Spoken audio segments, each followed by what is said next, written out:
Hello, here I am on YouTube. Thank you so much for coming to this video. And I am just going to move along with my video. It's a little weird because I am on Zoom, I am on YouTube, and I'm knitting. I am knitting. I'm doing pretty well with this. I'm almost done with the bottom waistband of this sweater. This is the baby sweater that is the zip down in the back. I have a video that shows you how to sew in the zipper. And today I just wanted to review a little bit about how to knit this sweater. I do have the instructions, and if you would like the instructions, I can send them to you if you email me at normandcindy13@gmail.com. So please go ahead and do that. I'm just checking my video to make sure I am online. So thank you so much for coming to this video, and I just wanted to talk to you about the sweater that I'm working on, and I'm going to show you the directions. I'm going to share my screen here. And what you need for this sweater is you need a non-separating zipper. So you use just kind of a regular zipper that it goes from the top to the bottom. And here it says 22 inches. So 22 inches is good, but if it's bigger than that, that's okay too, because you can always make it smaller. You need size 5 and 9 needles. You can use circular needles. You can also use 2 needle type needles. I like to use these. These are my Denise needles, which I have a video about the Denise needles on my channel. These you can they're interchangeable, so you can take the tips off, which is kind of fun. You can also get metal ones from Knit Picks and stuff like that. So different styles you can get, but 5 and 9, I like the interchangeables because you can make a lot of different things. I also like this style, which you can get on Amazon. I will post a link below. These are also called circular needles, but you don't have to knit in the round. You can also use these like two, and I like these because they stay together and I don't lose them. So I have bought sets of these bamboo with the plastic tubing. I have sets of those. They're pretty inexpensive on Amazon. You can get all the sizes. Then you need a crochet hook and the pattern, of course. And you need to know how to knit, and you need to know how to purl. You need to know how to cast on and obviously to cast off. So if you need any questions about that, you can let me know. My first video, I showed you that I use the long tail cast on. And this pattern here gives you the sizes for, says newborn, 6 months, 12 months, and 18 months. I found it to be pretty much on the larger side. So if you want a really tiny one, you might want to use smaller needles and thinner yarn. If you want like a newborn size. I usually make mine a little bigger. This was supposed to be like newborn, but it's probably more for like 4 or 5 months, and they can wear it quite a long time. You make it for like 6 months, and then they could probably wear it up to a year because it's versatile, pretty good size, stretchy, all that. All right, so first of all, you're going to cast on. For the smallest size, you cast on 58. Then it says here, work knit 2, purl 2 ribbing for 4 rows. Then you're going to knit 5, knit 6, rib 2 last 6 stitches, knit 6, purl 6, then row 7 is same as row 5, and then you're going to repeat 3, the pattern of 3. And the thing that got me confused at first was I'm going to knit 6, purl 6, then do knit 6, then I'm going to knit 8. So I'm actually knit 2 rows when I get to 7 and 8. So you're kind of repeating the pattern 3 times, and then your 4th time you go back to the 3rd. So I'm used to doing like every even row you switch. So I had to go back and redo that a few times. So that's why I want to make this tutorial. So what that's going to do is it's going to make this interesting pattern on the hood.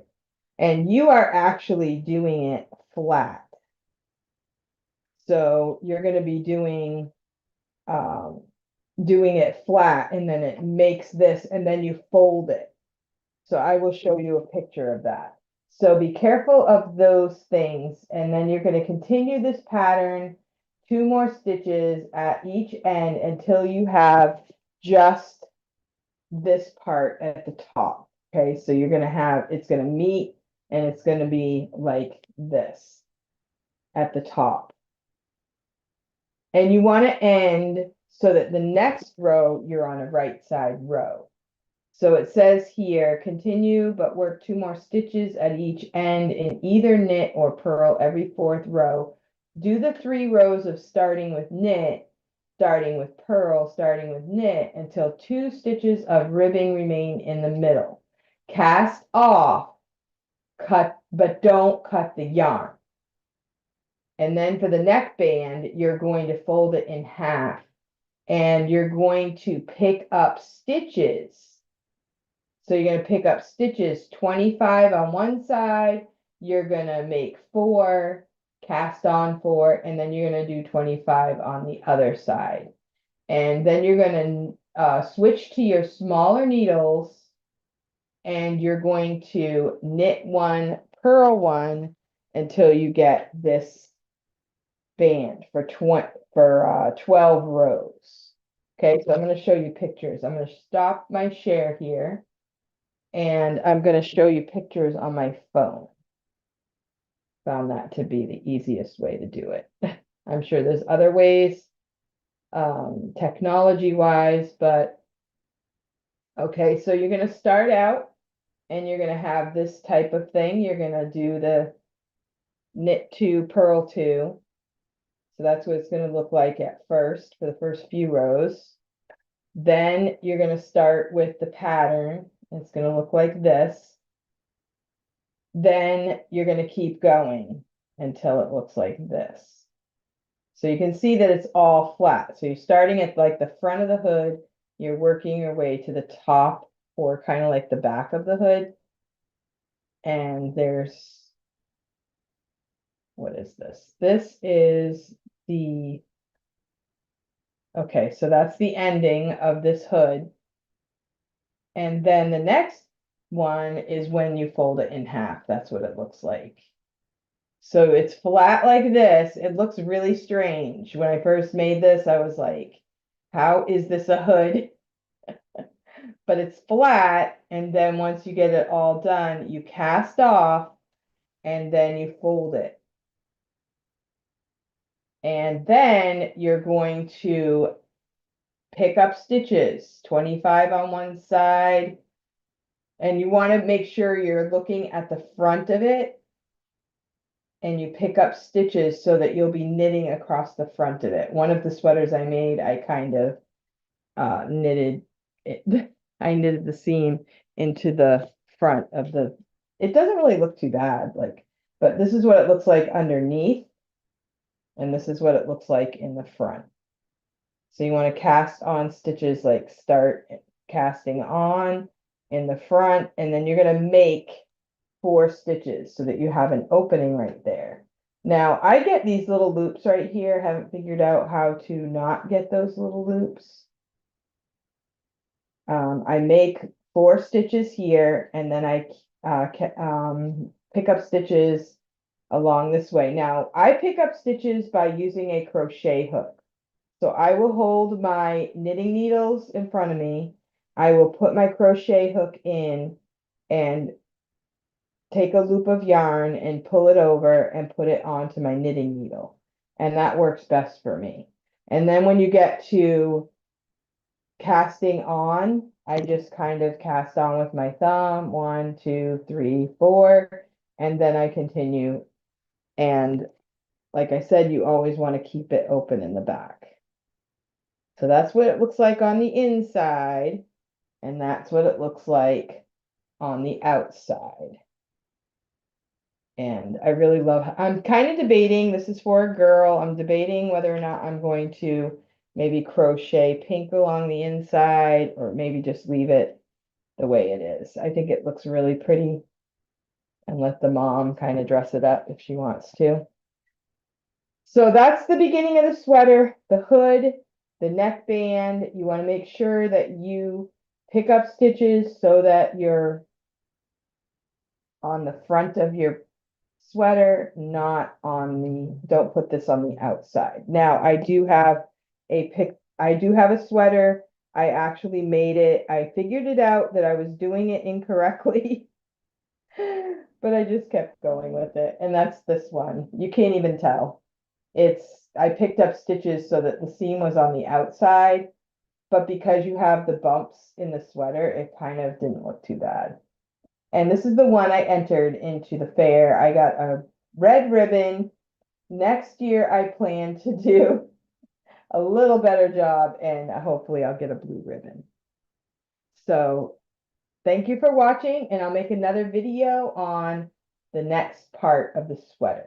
Let me know if you are making the sweater. I have one person that is messaging me through Gmail, and she is making the sweater, and I'm so excited about it. And I'm happy to send you the pattern. I didn't make the pattern myself. I got it from a friend, and we don't know who the original author is. So if you know the original author, please let me know. I can give credit where credit is due.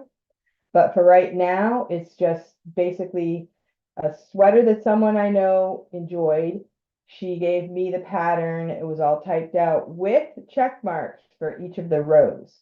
So you can either use that pattern and make check marks on that paper, or you could use a notebook and just kind of check off the rows as you go. It's really good, at least for the first couple times that you make the sweater, to be able to check off the rows, because sometimes it gets a little confusing on to which row you're at.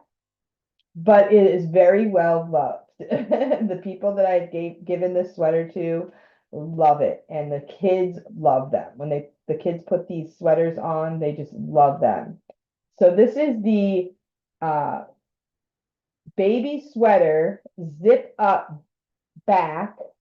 So you got to sew that zipper in, and I sewed mine in by hand. If you are good at using a sewing machine, you might be able to figure that out, but I think by hand worked pretty well. And it's otherwise known as the baby gnome sweater. My kids have children of their own, and when they put this on their children, they look like little gnomes. So thank you so much for watching this video, and like I said, please comment below. Let me know if you're making this cute little sweater. This pattern that I have goes for 6 months, a year, 18 months. But I have a grandson. I made it for him as a baby sweater, like when he was first born. And he's like 25 pounds. He's not even a year yet, and he still wears it. So it will last a really long time. So make sure you get a type of yarn that is washable, durable, and maybe versatile. If you have more than one grandchild, pick a color that they can pass down from one to the other. All right, thank you so much for watching. I'm really excited to see how many people make this sweater and how many friends I make, just because we're sharing this common love for knitting for others, and learning new things. Thanks for watching. I hope you have a great